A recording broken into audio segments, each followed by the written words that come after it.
DeSanto Propane is 4 generations strong as a trustworthy family-owned business with unmatched customer service. Go online at DeSantoPropane.com for more info or call toll-free at 1-800-752-4574. Since 1937, the difference has been DeSanto Propane.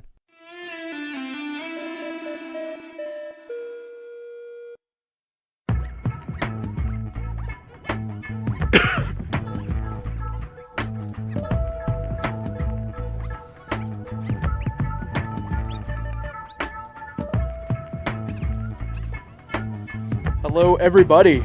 Welcome into Fresh Takes with Russo and Felice. I am allegedly Paul Russo.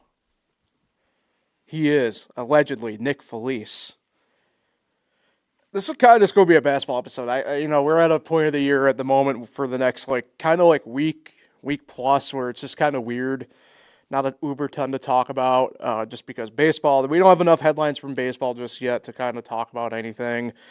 With the Olympics going on, we probably could have talked hockey if it was like a normal regular season right now, but they're still in the Olympic break for another, I suppose it's technically 7 days before, because they have to get everybody back stateside. Yeah. So yeah. United States, Sweden this afternoon. Yeah, that's true. Quarterfinals. That's true. But, yeah, and they're going to see, but it's just going to be a basketball episode. We got some stuff coming out of NBA All-Star Weekend to kind of discuss. College basketball, some headlines to get into as we kind of wrap up the regular season there. There's only, for the power conferences, there's 2 full weeks of the regular season left. For some of these mid-majors, frankly, they're wrapping up regular season play in the next 7 to 10 days, depending upon your conference. So, you're going to the game this Saturday. Yeah, we'll get into that during that portion. Just real quick. Yeah. Is this the first time you've gone to the game this year or no? No, I've only been to one, though, which was the Delaware State game back second week of November. I feel like you've been. That's pretty low. It's been bad, but I think that's something we can get into just because. That just shows you what type of team they are. Yeah, not to jump ahead, right? But one of the things I do want to talk about, because we are seeing it happen already, is the coaching cycle. So we'll jump into all that for Syracuse, and obviously in this situation, Kansas State, especially after last night, I feel like it's more increasingly likely UCLA is going to be available. So either way, that was crazy. Yeah, either way. Doug Gottlieb. Well, it's a little bit different itself. I think a couple more of our sponsors though before we get going today, including Cicino's Pizzeria and Restaurant. You can visit them at their Waterloo location or their location in Geneva, which I know Nick has frequented many a times because he enjoys that pizza. And it's right across the one in Geneva, right? Yeah, that's one. It's right across. Yeah, from your office. Across the street, yeah. Yes. Yeah. I would call it across the street. So, right there. Dine-in, takeout, delivery, catering, and banquets. Go online at Cicinos.com. Live, laugh, and eat well. It's the Italian way. And GoNet Speed, the future of connection is here, and it's fiber made for how we live and work today. GoNet Speed is faster and stronger than anything out there. You can check out availability in your area as well as plans and pricing at GoNetSpeed.com and get ready for fast and reliable fiber internet straight to your home. Well, we'll start the NBA side next. So maybe I'll throw you to the fire first. You're going to MSG this weekend. Yeah. Going to get played. It backfired on you. MSG, that's right. Going back to New York City. This will be. Let me think. This is my. How many games you've been to this year? 8th Knick game, I think now. Mm-hmm. All at the Garden. Looking forward. New team. You get to see the Houston Rockets play. Ooh, one of the things we might be talking about. Yeah, because I've seen the Heat twice, the Nets twice. I've seen the Suns twice, and I've seen the Kings and Rockets. You've seen the Sun Kings. Yes, I have. That is, for the people who know, that will be only the first of what I think will be a few different Game of Zone references I used today. Wings? What is it? How many wings? So many wings. So many wings. So many wings. Yeah, looking forward to it. Going back to the game. Tickets were not cheap. But we are going to the Rockets-Knicks, which is also Saturday night primetime. Maybe I'll actually protest outside the game because I hate Saturday night primetime, just because it ruins Saturday night college basketball. Saturday night on MSG. So, yeah, I'm going there to protest. That's an interesting take. But it should be a good game. Yeah. I'm intrigued. I haven't really been paying attention much to the Rockets this year. Yeah. Well, it's a good lead-in because the Kevin Durant thing here is interesting again. That's a team that started out really good out of the gate. And obviously they're minus Fred VanVleet for the year. I know how you feel about him overall, but they haven't had a true point guard all year. And I think that's been to their very big detriment overall.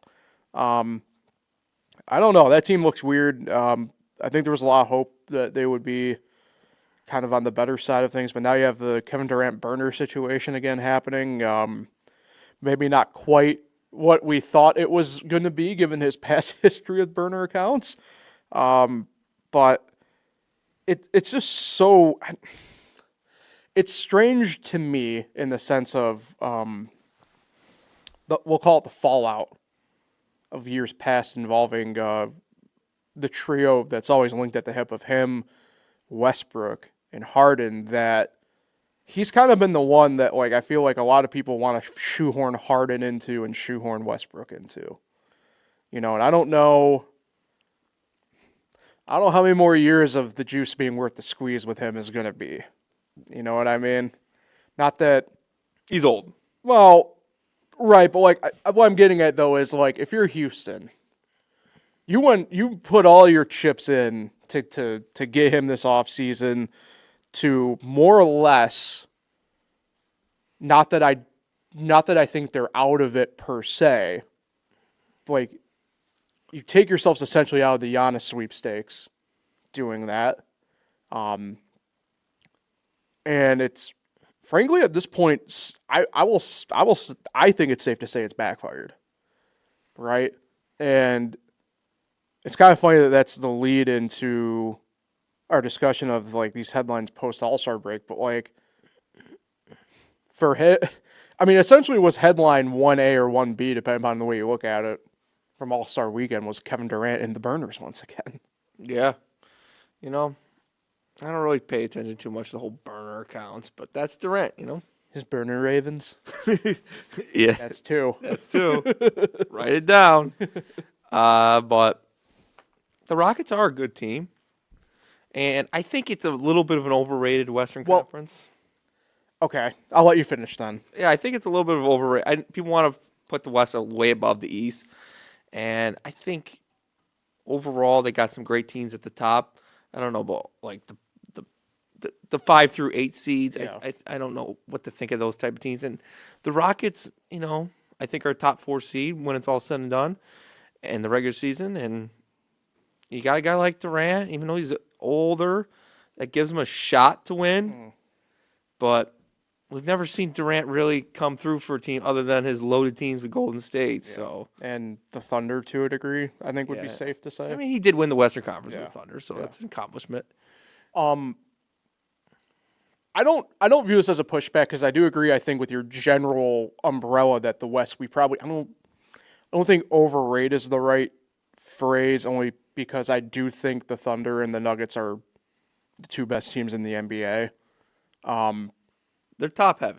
Yeah, I was about to say, maybe it's kind of like the SEC debate we have a lot of times for football, not to drag that, but like where it's, like these, like, for lack of a better term, right, these handful of teams we know are really good. After that, don't know, right? I think I agree with you there. Where I will push back, though, is I don't know if I put them in that top portion right now based on the way they've been playing, right? Like, I think we both agree for sure, right? Thunder and Nuggets, for sure. I think I'm putting the Timberwolves for sure ahead of them. Just past experience. Yes. But even then, though, I'm looking at it right now. I'm putting the Timberwolves for sure ahead of them, right? I'm putting the Spurs for sure ahead of them. Yep, they're so there's 4, and you just said that there was 4. I might put them over the Spurs. Really? I mean, this is the Spurs. Is that more an experience thing, though, at that point? Yes, I'm a big fan of experience. I don't disagree with that. I think I'm viewing it, though, from just like... And it's tough because we still essentially have 20 to 25 games left for a lot of these teams, right? But the way they're playing right now, going into that All-Star break and coming out of it, like, I have to put the Spurs for sure above them, though. Now, this is where it gets interesting. Do you put the Lakers above them? Over the Rockets. Yeah. Yes. Or no. No? No. I want the Rockets over the Lakers. Golden State? No. Now, here's the fun one. Phoenix. Which is funny because that's Yes. where the trade happened. Given the swaps and who went where and everything. No. No? Okay. I think I agree with you on those three for the most part. Which one do you like the best out of those? Golden State? Phoenix. Phoenix.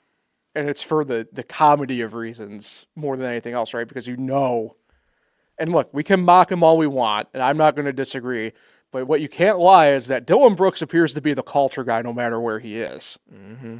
For better or worse, things have not been the same in Memphis, and admittedly, at least in the immediacy of it, things have not been the same in Houston since he, in this case, dealt to Phoenix. It's kind of crazy to think about. I know. We went from saying "Ni hao Dylan Brooks" to "Damn Dylan Brooks." So I think Dylan Brooks is a great player. Yeah. Not the greatest guy in the world, but well, I will do another pushback there. It appears as though he's one of the more outside of basketball grounded NBA players. So how about the Jazz? Well, that's a good Jazz? Well, no, that's a pretty good transition to the other big headline for sure out of an All-Star weekend, which was the tanking situation getting again fully addressed. We talked about this. What's your thoughts on tanking? What's your thoughts on tanking? Another Kevin Durant shout out from Game of Zone. So that's three. That's 3 in 3. That's right. I forgot it was Durant who was in that video. That part. We did talk a little bit about it last week on the podcast. And I think coming out of it again, I really want to reiterate, like, I do think the best way to do this is kind of the way the MLB does it. Like, maybe we should backpedal before we get back to that again. Did you see all the stuff like Mark Cuban was saying too? I did not. By chance? Okay. I have a really like weird love-hate relationship with Mark Cuban. Like, he likes coleslaw on his fries. No. It's because he's an Indiana Hoosier. But no, in all actuality, he's been one of the better owners we've seen in professional sports in our lifetimes overall. That being said, I'm not going to sit here and act like there hasn't been spots where I feel like he's blurred the line between ownership and fandom and stuff like that, where I have issues on things. It's very similar, and although it's a little bit different now than how I feel about Ballmer overall with the Clippers. But either way, he more or less said, and again, I'm not surprised as from the basketball mind of him that he feels that way, that he is all for tanking and everything like that. Where I found stuff interesting and where I do push back is kind of treating it like free agency of sort, where you have like your lottery teams, each is kind of allotted more or less, not like an actual salary cap, but like a spending cap that they can spend on a draft pick, right? Where it's like 13th has the least amount and first has the most, right? And they can spend it as they see fit. You know, for example, this past year, right, like Cooper Flag probably would have, you know, in the case of Dallas, right, Dallas would have had the most money available to them to spend on Cooper Flag, and so on and so forth. Kind of, I guess, maybe the easiest way to describe it, right, it's kind of like a fantasy draft with a salary, with the budget on it. Yeah. Kind of, in a way. This is what Cuban's thinking of doing? More or less. That's how he would go about it. And I kind of like it in principle, but where I don't get with it is where I go back to kind of like last week, where I say I kind of like the MLB, the baseball version of it, where it's like you can get the number one pick or be in the top 3 for a couple of years in a row, but after that, like, you're not going to be there. Like, I don't think it solves the issue at the base level the way that he thinks it does. Yeah. You know what I mean? And I only say this because, like, look at Utah the past couple of years. And, like, I know that and we haven't really gotten to them yet in this case, but, like, you look at what they've done the past couple of years, it's like, so this year would kind of be the quote-unquote year they wouldn't be allotted whatever, but, like, what's to stop a player, though, in that case? This is going to sound bad because, as you know, I'm very pro-player in this stance, but, like, what's to stop a player, though, from that point? Or maybe Utah's not the right example of it. Dallas is probably a good example of it again. But, like, what's to stop a player from being like, man, Utah's offering me the most money, but, like, I feel like I'd have a lot more fun time playing or doing whatever for taking a little bit less money and going and playing in Dallas. You know what I mean? Mm-hmm. And that's where I kind of have the issue with that. And like I said, I'm pro player. I have issues with the draft overall in the sense of, like, not so much free market. It's just one of those things where it's just like, I how come certain players can get away with certain things and stuff like that? Either way, that's not here nor there for this discussion. But, like, I just view it from that standpoint of, like, what's a team? So say,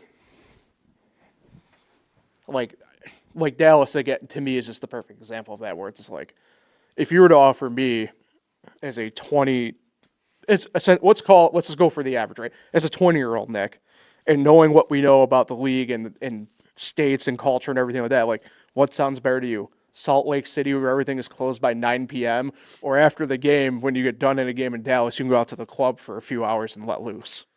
Dallas. You know what I mean? Like, I think it's pretty. I think there's holes in that logic pretty well, which is why I stand on. I think the best available immediate option, and I know they can't do it this year because that's just not the way the league rules operate. But, like, implement it in the off season. Do it like baseball. Like, it pains me that I'm siding with Manfred on something like in this sense. But, like, there's a reason why the Chicago White Sox aren't going to have a top, is it 10 pick technically this year? Right? Something like that. Yeah. Like you've sucked. You haven't made any improvement. Like, this Rockies too. Like, this is your this is your punishment. Like, figure it out. For some teams it does work. Like, to me, like, you look at a team like Cincinnati, right? Like, it's worked for them where, like, they aren't going to be in the lottery anymore more going forward because they're actually, well, maybe. Sports work in weird ways. But, like, you know what I mean? Like, the point of that is you get the one chance at the lottery. Right. You're supposed to get better. You're forcing the hand of actually putting some of these owners in the box of, like, go out and be competitive. Yeah. But the thing about baseball really shouldn't have that because you can draft this guy, but that guy might not be on your team next year. And you don't have the chance of getting better because the guy hasn't played on your team yet. But a sport like basketball, this would be great in because you get the star rookie, and you should start seeing some improvements next year. That's true. Yeah, babe. But the structure of it for baseball is, I think, in the right spot where it's just like, you know. I mean, it's a good rule. I don't know if baseball is the right sport. Right. I mean, not. Hey, shout out to the Pittsburgh Pirates. Not everybody's Paul Skeens where you can put them in the minors just for 6 months and then turn them loose. Connor Griffin. Yeah. No, right. But, like, you know what I mean? Like, even you gotta be special. Even not every number one pick is going to be that way. And there's only been like two handful of people to skip the minors and play in the show. Pretty much. That's not international. Right. But like an actual draft. Yeah, and like the modern version of it. Yeah. Mike Leake was one of them. That's right. But, like, whereas, though, in the other sports, well, hockey maybe not, but, like, basketball and football for sure. You know, you're getting drafted first round. You're expected to make an impact. They're different types of sports. Yeah. So. There's a reason why they make those guys play 3 years in college. Yeah. They're ready to go. Yeah. Football, I'm saying. Yeah. The Jazz thing was interesting that they were kind of the ones taking, I think, a lot of the heat for it. And look, to be fair, justifiably so. Like, even though one of the games they cited, they ended up winning and beating the Heat. But, like... And Bam called them out. Right. But, like, you know, it is egregious. You are clearly sitting your guys for whole quarters. Like, it's... Now, what I will say is pretty funny. Have you seen the news that came out about it now in the past day where, like, the sports books are mad at the NBA that this is happening? Because, like, they can't... And this is where I have a bigger issue, again, with a lot of this, is, like...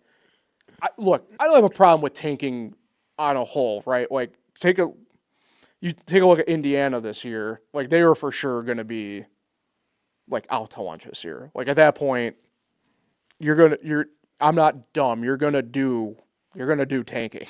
Like, you know what I mean? But like, the fact of the matter is, if you're one of these companies, sports books, right, and you allegedly have all these models and data, how come you can't predict that happening in the first place? And I'm sorry, if you're the NBA, and the reason why now you're handing out a $500,000 fine to a team is because your pocketbook is the one getting affected on the back end of it from an already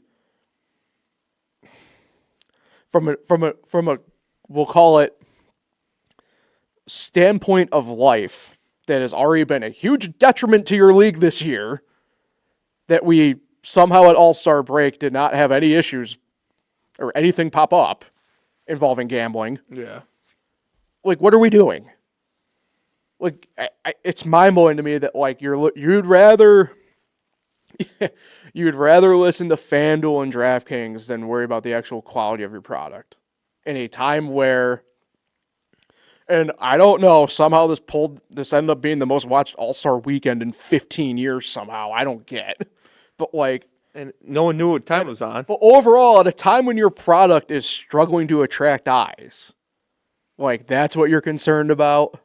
Like, be for real. And the thing about tanking, going back to tanking, that's just a league problem. Correct. The fans like tanking. And it's majority of fans. And I don't think a lot of people, especially our age, fully understand. Like, the NBA tanking has been around for over 40 years. Like, this started in the Michael Jordan draft, where teams were tanking to get him, and then, well, it was either going to be him or the alleged, at that point, consolation prize of Hakeem Olajuwon, even though it ended up being, like, roles reversed, and you have Sam Bowie going first overall and everything. But, like, still, like, you had the Bulls clearly tanking that year. You had the Rockets, who had Ralph Sampson, first overall pick from a couple years prior, get hurt early in the season, so they end up tanking the rest of the way.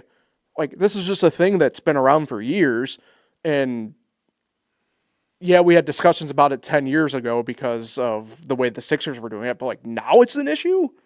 We're talking 4 decades of this deal happening, man. Like, come on. Yeah. I mean, we watched the Washington Giants play a football game, and we weren't rooting for our teams because we wanted them to lose. Yeah, it's true. Get a better draft pick. Yeah. And look, I get it. We both, obviously, our athletic careers did not go very far in the grand scheme of it, and whatever. But, like, I get it from a competitive standpoint. If you're actually a player out there, you're not going out there to lose. You are going out there to still win and compete and everything, right? But, like, I mean no disrespect to the player I'm about to say. But you mean to tell me that Jay Huff is going to beat, say, Karl Anthony Towns out most of the time? It's not happening. Yeah, no. The teams that are tanking, Yeah. the players out there are trying hard. But the people running these teams know who the good players are and know who the bad players are. Yes. And this is where it's kind of like the full circle of this discussion. This is where I do feel like that baseball model works well, because it does force the owners in the front office to actually go out and spend and compete in that market space. Oh, trust me. If the Jazz wanted you and me to play point guard and center, correct, they would put us out there. And you don't think we would go 100%? Right. We would get killed. Yeah. But that's what tanking is. Also, I refuse to play for the Utah Jazz, but that's more of a principled thing against Karl Malone than anything else. And John Stockton. Hey, day drinking, still a thing? Yeah. Utah, you do soaking and whatever. Never mind. That's a discussion for a different... Aspen. That's Colorado and a different player that I'm not going to go down right now. Or I guess for you, before we move on to the college stuff here, what do you think here for the final quarter of the season, essentially, here for these teams? Because there's going to be a lot to look forward to. There's a lot of young teams, I think, find themselves in interesting spots. Like the Hornets, for example, are disrupting the Miami, Atlanta, Chicago, Orlando play-in race, for example, in the East. They're in it every year. Right. But what are those things for you that you're kind of looking out for? Bam Adebayo has unbelievable. He's got to be the all-time play-in points leader. He's got to be. Him or Trae Young. Well, it would have been Trae Young, yeah. They just have the most points in play-in history. Yeah. But I love the play-in. Sure, not many teams get eliminated by the end of the regular season, but the idea of that you're trying to fight for the 1 seed, you're trying to fight for the 4 seed to get home court, you're trying to fight for the 6 seed to avoid the play-in, you're trying to fight for the 8 seed so you don't play in that first play-in where you have to win 2 games. People are trying to fight for the 10 seed. There's always stuff you're fighting for, which makes the play-in exciting. Sure, the teams that play in the play-in are pretty mediocre, but gives those fan bases something to root for. But the Charlotte Hornets is definitely a team to keep an eye on. They're finally, even though their record's still not great, but they're finally moving into the right direction. They've had LaMelo Ball for years now. They're finally moving in the right direction, which is good to see. I mean, we've mentioned it. It'll be interesting to see teams like the Spurs, the Pistons. These teams have taken a step forward this year. The Pistons obviously made the playoffs last year, but now they're the top team in the East, and I think they are going to get the 1 seed this year. And then the Spurs now with the Wemby era, looking like their first playoff series is coming this year. It'd be a treat to see these new faces, these new teams in the playoffs. Yeah. I think for me it's going to be a lot of can this team get over the hump finally? Cleveland. I'm not going to do Detroit just yet. Because they only had the 1 year. Yeah, but Cleveland's been trying for a while. But for how well Detroit's playing and the talk around them, it's a little bit of okay, let's not get blown out in 4 straight games type stuff. People's humps are different. Like the Knicks got a hump. Well, it's funny enough because the Knicks are one for me as well, but I don't. With the way everything's kind of played out this regular season with them, I don't know how to view them. But them, so the Knicks, Cleveland, Minnesota to me is kind of one. But they're a sneaky one. You probably don't know. They've made conference title series in consecutive seasons. Yeah, twice. Right? But you probably didn't really fully realize that until I brought it up just now. Yeah, because the one last year they got crushed by the Thunder. Mm-hmm. It wasn't much of a series. Yeah. So for them, I think it's tougher for them this year in the fact of I just think that there are 2 teams clearly better than them this year. But that being said, if they get to that spot, you know what I mean? And then you talk about humps to get over. Yeah. You got to throw the Sixers in there. They've been doing this for a long time now. They're a little bit different, though, because I don't know, maybe I'm viewing from a different colored lens than I was maybe a couple weeks ago. I mean, Embiid's never even made the conference finals. Yeah, but maybe I'm viewing from a couple weeks ago because he wasn't contributing the way that they had hoped, but I don't know, maybe they go out and they do play just outright better anyway without Paul George. I don't know, but I don't know. They're at such a weird spot anyway themselves, organizationally speaking, that I don't know if I view them as trying to get over that hump at this point. Maybe you're more right though on that than I'm thinking, only because I don't know. Maybe you're right just because of the way the year is in the East, especially where it is viewed as being just more a little bit wide open. What about the Nuggets? We mentioned them the second best team. They've done it. I don't. We put the Nuggets ahead of all the other teams in the West. Well, we do, but not a lot of people do, though, overall. Besides the Thunder. But the Thunder is just a little bit ahead of the Nuggets. I'm not very high on the Thunder, though, right now. I'm just not. SGA's out for a couple more weeks, it seems. The talk about breaking records has gone way out the window. Yeah. They have become a normal team. I think they would have to be on another historic march where it's 22-0, essentially, or whatever. It's just not happening. Yeah, they have definitely they've come down to earth. Yeah. From what they were at the start of the season. They were 21 or something. But they're still a great team. They're the defending champs for a reason. Yeah. And I like to see someone take them off their high horse this year. They're cocky young kids. Yeah. That Thunder team. I'm with you. That's why I'm Team Wemby over Team Chet. So. Yeah. Speaking of teams, let's go to college basketball here. There's a lot of teams in that league. Yeah. Since we last really talked about it, we've had not a cyclical number one thing happen, but Arizona's finally taken a couple hits. BYU, even though they were down a little bit further, is taking a couple hits. Michigan's taking a hit. Potentially Syracuse next coach, St. Louis, got beat. Yeah, I was about to say we also had another coach firing, albeit a mid-major just now, but Who got fired? Steve Lavin from San Diego. But boy, I don't know. It's weird. It's weird. I don't find it weird in this sense what I'm about to say. Okay. And it's strange how all of a sudden Duke has the best team in the country again.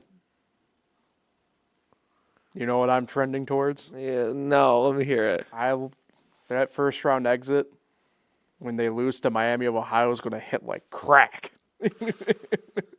I hope Miami, Ohio gets a better seed than that. Yeah, no, I agree. I agree 100%. Now, there is going to be interesting, though, decisions, I think, for the committee this year, before we get to say that this coaching stuff. It's a very real possibility. We talked about it on here a couple of weeks ago when we were discussing, because at the time, Miami was still kind of teetering on, are they going to be ranked? Aren't they? Whatever. I live by the fact that I do not think that they are the best team in the MAC. Not that whatever, but I just think you look at certain numbers, I tend to think Akron's the best team in the MAC. But, I don't know if it's going to happen this year, but I remember a couple of years ago, we were discussing multi-bid A-10. Might be leaning towards the MAC getting two teams just because I don't think, as it stands right now, actually, I'll pose it to you this way. You're on the committee. Miami of Ohio loses say they go undefeated and they're in the conference tournament and they lose to Akron in the title game or something like that. Or they lose to another good team in the MAC, Kent State. Yeah. Or UB's kind of had a weird couple weeks. But say they lose to Akron or Kent State in the title game, conference title game. And people around you are like, well, we're not putting Miami, Ohio in. Crazy. Well, I would Do you put them in still? I would put Notre Dame over Miami in, yes. No, we aren't. Don't do it this way. Did you beat Miami? Yes, I know what you're doing here, but don't look at it from this. Look at it objectively, right? You're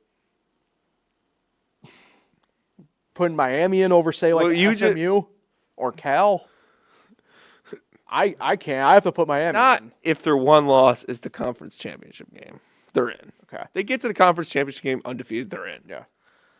Seed might drop, but they'll be in. Yeah. There's a couple interesting situations in these mid-majors that are going to play out because if something like that does happen in a couple, it's going to put a couple different teams in some It's a bid stealer, spots. for sure. If Kent State or Akron win the MAC, it's a bid stealer. Yeah. And these teams on the bubble are not going to root for that. Because Miami, Ohio is very good. And very intrigued to see. I would love to see them go in undefeated. Yeah. It's been a while. Kentucky, right? As the last undefeated team to go into the regular season, into the tournament? Might be. I would have to double check that. I feel like that's accurate, but I also feel like it's not. And nobody's been undefeated since UCLA, right? I'm double checking. I don't think anyone's been undefeated since John Wooden. So. Oh, well, in that sense, yeah. Because Kentucky obviously lost to Wisconsin. Should have lost in Elite Eight to Notre Dame, but that's a different story. Miami High would be in if they just lose the conference. But if they start, there's still they might have 2 more weeks left in the regular season. There's still, they cannot lose one of these regular season games or the pressure's on in the tournament, which kind of sucks for their conference because they deserve to be in either way because they have such a great record right now. But people look at their opponents and their resume. But if you win your conference tournament, you're in. So you get your opportunity to control your own destiny to get into the tournament. And I'm going to be rooting for them. Yeah, it would have been funny if Notre Dame was closer to the bubble to see Notre Dame and Miami fight for a playoff spot again. Different Miami. Well, we were very wrong, Nick.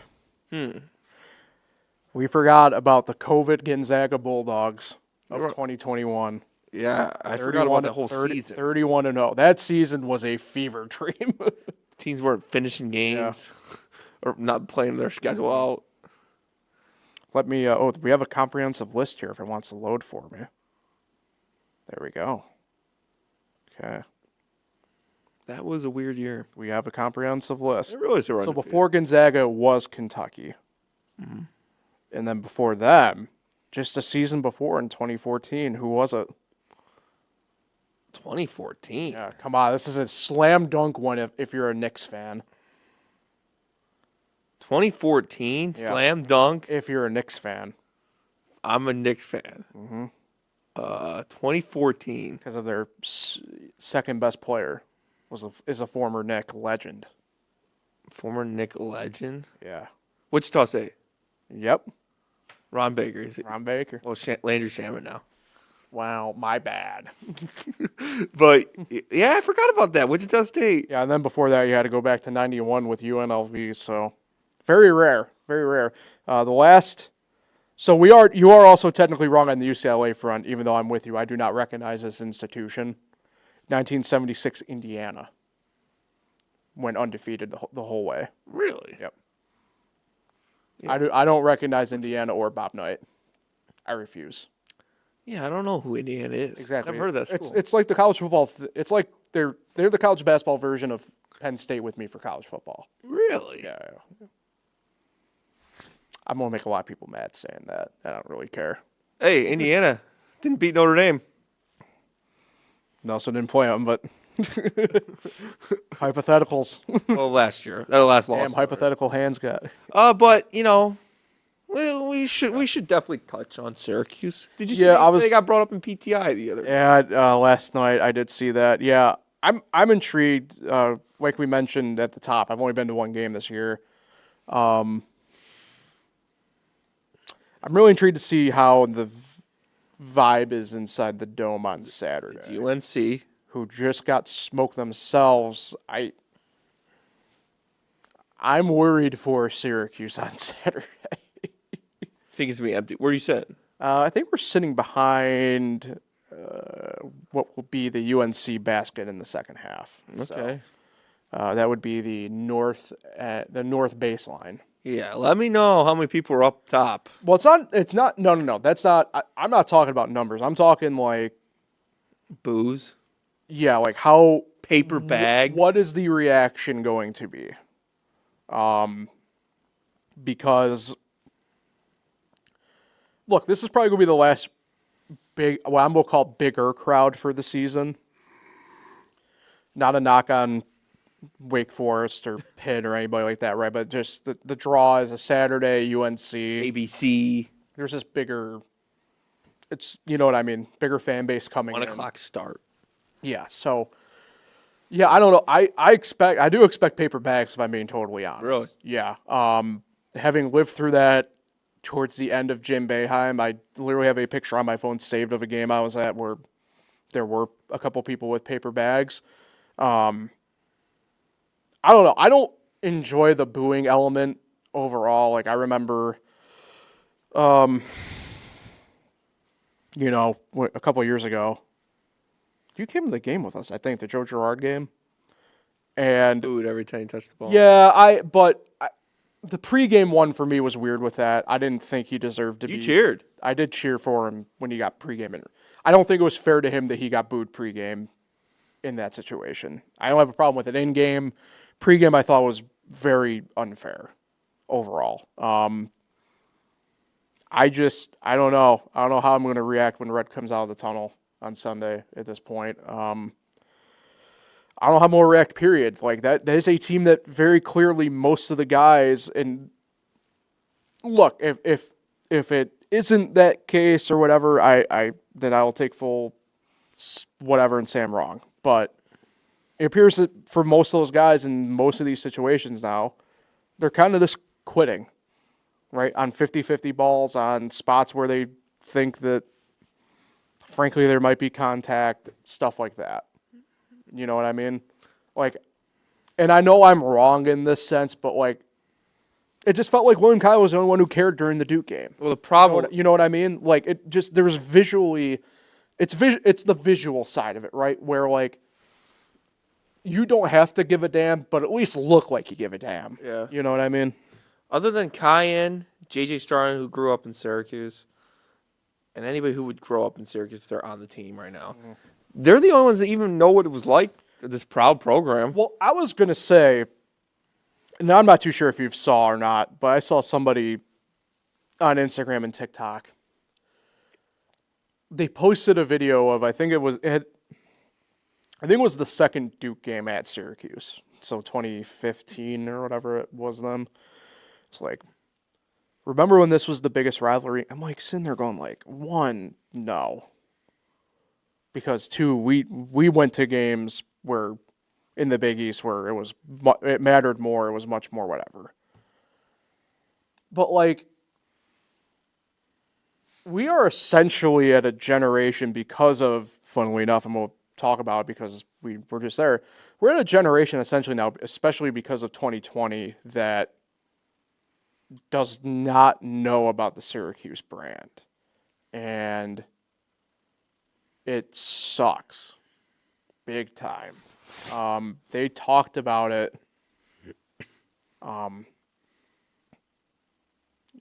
It was one of the Syracuse podcasts I listened to. They brought up. This is essentially, numerically, like at best the 5th best program of all time, and at worst the 10th best program of all time in college basketball history. Yeah. And there's a lot of people out there right now, because of the way the past few years have been, that they only recognize Syracuse as being a very floundering Power 5 program who is a doormat for a lot of teams. And that sucks, and that is not fair, but that is the way it is. Good, bad, or different. And we're both old enough to know what the Big East is like. I do not care. The Big East, even right now in my mind, I know it's not probably accurate, but I don't care. Big East is always going to be better than the ACC. And the Big East, it's just one of those things where this move, we are 13 years into this move. And has basketball improved? No. Has football improved? No. Nope. Has lacrosse improved? No. The only things that might have improved might be the soccer programs, but that's about it. Yeah. There's also news the AD retiring. Yeah. No. It's a big turning point for Syracuse overall. Like, I know we're talking about from the athletic side, but they're losing their chancellor too. Kent's going to Michigan at the end of this academic year to be their chancellor. You got, obviously, Wildhack going and retiring. More than likely, Reds out the door. I don't know, man. They need to make sure the next two hires on the AD side and the basketball side are the right ones. Yeah. It's just very sad because this is a program that was once top 10 in the country. It feels a lot, and I'm sure you don't feel this way because you're a Notre Dame fan. So but my family's Syracuse fans. Correct, but for you though, I don't know if you necessarily feel this way. But it feels a lot like the way Syracuse football was for us growing up, in the sense of you heard about how great this program was, but you look out and all you see is at best maybe a 500 team, and that's being generous because as we know, when we were 10, 11, 12, they were not 500 teams. I don't know, it just kind of feels that way, and I just hope that the basketball team is not trending down that path where those peak years that pop up once every, frankly, 4 years. I hope that's not the case. It's not to disrespect Syracuse football because I have a lot of great memories in the Dome recently involving football, even through the bad seasons. But there's just something different about that place when it's basketball season. It's a loud horn, man. It's early February. The weather's shit. But, for 2 hours, 30,000 plus people are going bananas. And I don't know. We haven't had that in 7+ years. pretty much. So It's just I don't know, man. sad about the basketball team Yeah. because they're irrelevant now. Yeah. A bad season back in the day was just being on the bubble Yeah. and missing the tournament a couple times. And now the expectation, or rather the goal, is to just be in the conversation to be a bubble team. Yeah, that's the goal. That sucks. Like, that sucks.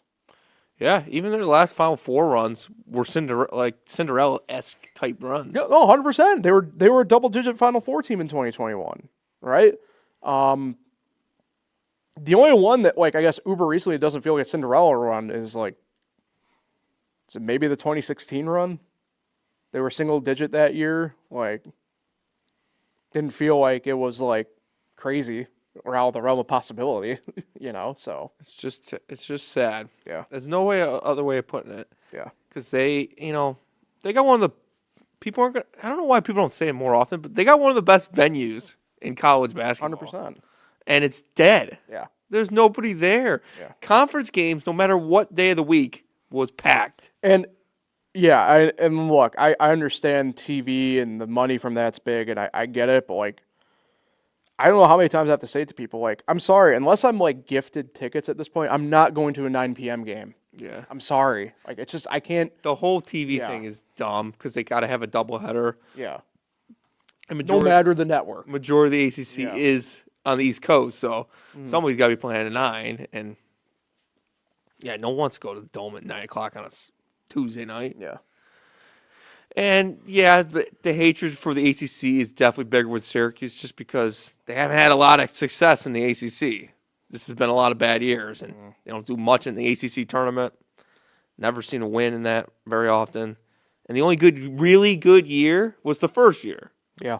When Ennis hit that shot against Pittsburgh, they were great that year, #1 in the country. Yeah. That was it. But that was like a Big East team. Some of those guys played in the Big East. Right. Pretty much all of them on the team. So, yeah, since Syracuse has been pretty irrelevant. Yeah. Yeah, I don't know. It's brutal. So, I don't know. Here's hoping we get St. Louis as coach.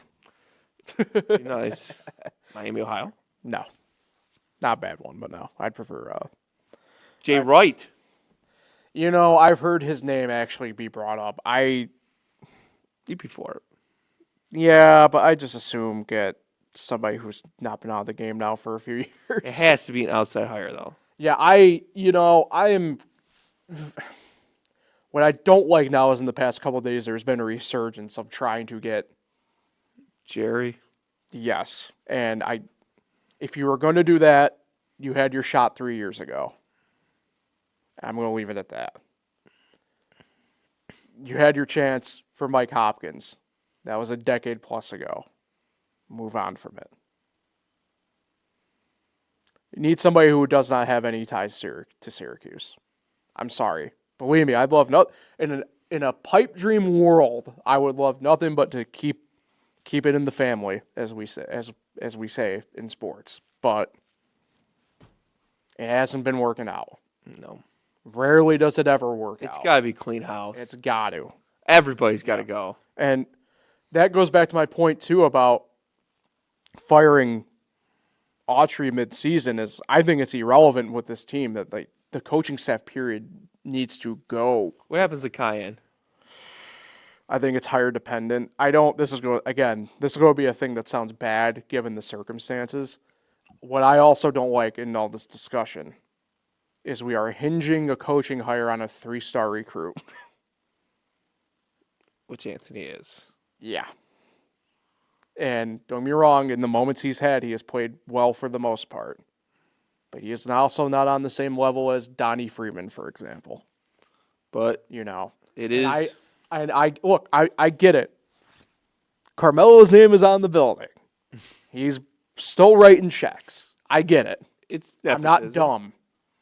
No, because Kyan can go and play at pretty much any other. It's not like Bronny James. No. Kyan can go and play at pretty much any other school. Bronny, when he was in college, Bronny could as well, technically. I'm not going to sit here and act whatever. But if you're hinging your decision upon a 3-star recruit, again, as you just said, Nick, probably time to clean house. So Who's making this decision? I think it's going to be Wild Hack, technically. So, The AD. yeah, who's on the way out. So, here's the hoping he makes the right one.